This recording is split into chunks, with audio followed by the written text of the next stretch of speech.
Hey guys, it's Izzy's Amazing Life. And I'm gonna move the tripod back a little bit. Okay, so you can see there's a sun glare coming through right now, and that is because my window is open. I always film with my window open, so my curtains aren't ruffling in the back, so just gonna have to live with that glare. So, if you read the title, you know that TUDPC auditions are now open. So I'm really excited about that. And so I just have a notebook with some of the rules on it.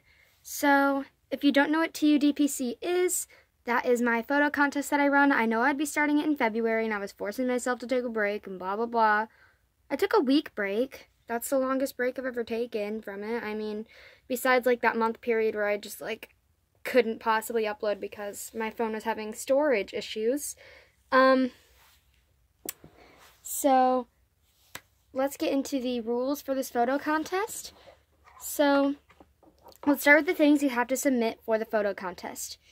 So, you must submit a headshot of your doll, like a school picture. So, for this, you can just do something like this, like your doll, just a really clear photo of your doll's face.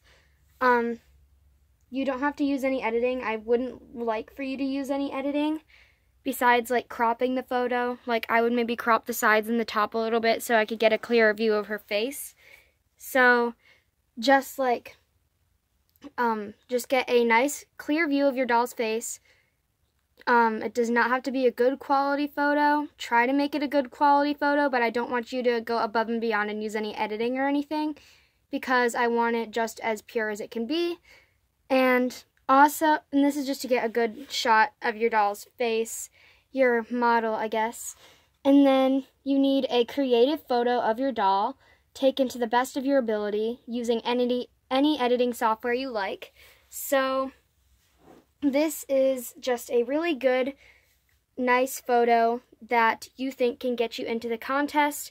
I will go over the criteria at the end of the video for what I consider as a good photo and the types of things I'm looking for. So, yeah. And then your doll's name is needed in the entry. And then your YouTube channel's name is optional. If you want to put your YouTube channel's name, you can, but you don't have to. You can email your photos to me at amazingdolllife8002mushy@gmail.com. I know it's a long and weird email, but it's there. Once again, it is amazingdolllife8002mushy@gmail.com, and I will put that in the description as well. And then the deadline for the photos is Sunday, January 31st at 5 p.m. So it's this Sunday. Those are due. And the deadline will also be in the description of the video. So there will be a maximum of 10 finalists and a minimum of 4 finalists. So if I get 3 or less entries, then I'm not going to do the contest, and I will start the auditions up again, or maybe just wait a little while.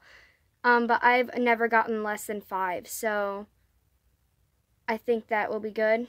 And then there can only be up to 10 finalists. So if I get to 11 entries, then at least one person will be not be accepted into the contest.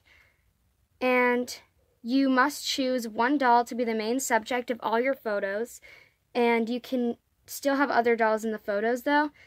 So if I chose, for example, Ava as my subject for my photos, then she would have to be the main subject of all my photos, but I can still put my doll Lily or London or whatever in the background, and that will still be okay because those dolls are not the main subject. And if it turns out to be unclear who's the main subject, that's another reason that I need the headshot, because if your photo, it's unclear who the main subject is, but you still are better than some other people, so you get in, then I will need to have that headshot to see who your model is. But you will not make it very far in the competition, always having 2 dolls who could easily both be the subject of the photo.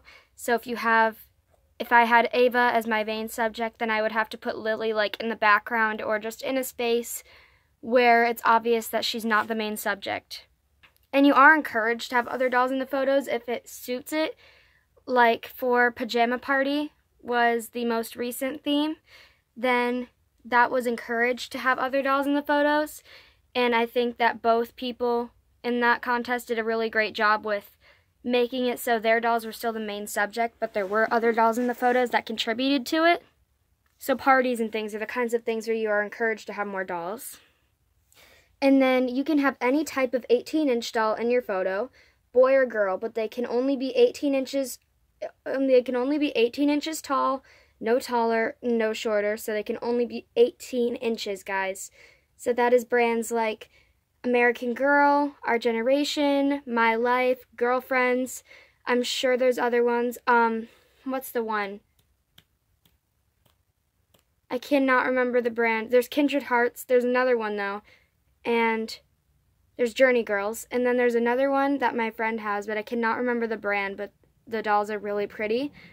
But this means that you cannot have any like 20-inch fashion dolls, no Welly Wishers, no Bitty Babies, no Barbie dolls, and no LOL Surprise dolls. And having all of the dolls entered in the competition at the same height allows for similar limitations on how each doll can pose, making the competition more fair overall. So if you have like, if I had a Barbie doll and an American Girl doll, the American Girl doll can naturally pose less than the Barbie doll, but the American Girl doll's eyes can be brighter, and they can wear more types of things. So it just depends. So they have different types of limitations, and who knows, all of my themes could be better for the Barbie doll, or all of my themes could be better for the American Girl doll, so it's not fair to you or anyone else if there are a bunch of different types of dolls. And like the number one thing, all of the photos have to be kid appropriate. If you submit a photo that is not kid appropriate, I've said in the past that I would tell you that it's not kid appropriate, but honestly, I think just because I don't want to be involved with that, I think I'm going to just disqualify you. I'm just going to tell you, you are disqualified. Maybe not even tell you. I'll probably just say in the video, this person has been disqualified because, I won't say why, but I might say this person has been disqualified because of the contents of their photo or something like that. Something just saying that you were disqualified from the competition. Because the photos have to be kid appropriate. This is a kids channel, so make them all appropriate for all ages. So now to the criteria for the photo. So you can leave for this part, but I definitely recommend staying. So this part you can leave for, like I said, but probably stay just to know what you're being judged on and what I'm looking for.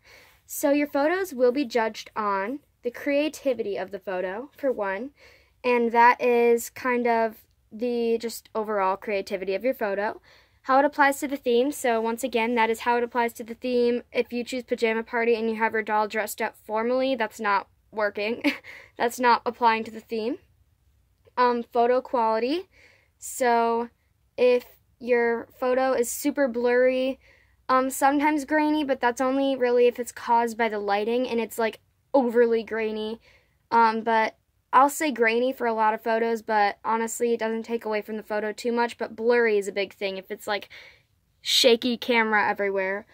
And then if your outfit for your doll, so if I was doing like a winter thing, this outfit on Ava would be perfect. It would be awesome, and it's also cute. But if I was doing a pajama party, maybe not so much. And if it wasn't supposed to be a cute outfit for your photo, then, like, don't do, like, this perfectly trending outfit or something. And the same thing goes for the hairstyle. Make sure it applies to the theme, and if it's supposed to be cute, make it cute. If it's not supposed to be cute, don't make it cute. The editing, so you don't need to edit your photo. I recommend doing little things like touching up the brightness to make it apply to the theme, the temperature of the photo, all that stuff.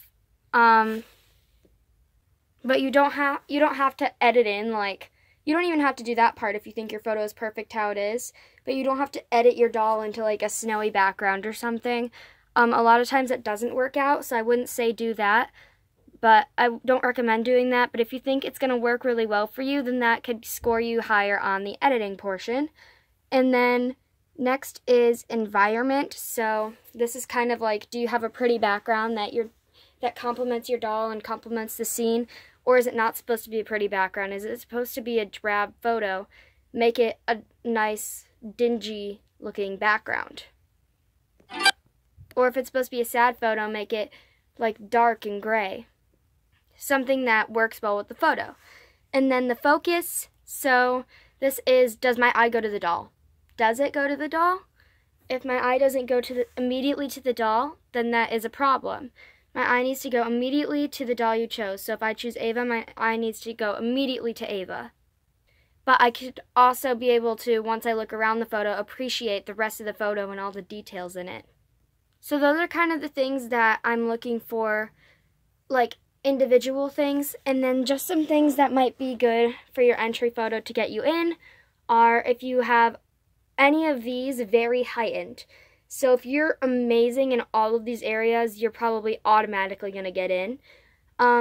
If you aren't so great in any of these areas, then you're not going to probably get in. But if you have if you're really good with the outfit, the hairstyle, the focus, and the creativity, but you're really good with the creativity, then you might get, then I'm looking for someone who has like a heightened area of that. So like people with a lot of creativity in their photos have a higher chance of getting in. People who do amazing editing like styles of their photos and have it distinct might have a higher chance of getting in. People who have a really bright, nice, clear, crisp photo that is like outstandingly really great in the quality area have a higher chance of getting in, and so on. And it will just be really good for you to kind of have something really good and practiced. So one thing I forgot to mention, the theme for this is freestyle, so you can do anything you want. And I'm so sorry this video has been so long. I hope that you guys watched it all. And I'm really excited to see you guys' photos. I'm hoping that I can get more than 10 entries this time. And I'm really excited. So bye guys from Issy's Amazing Life.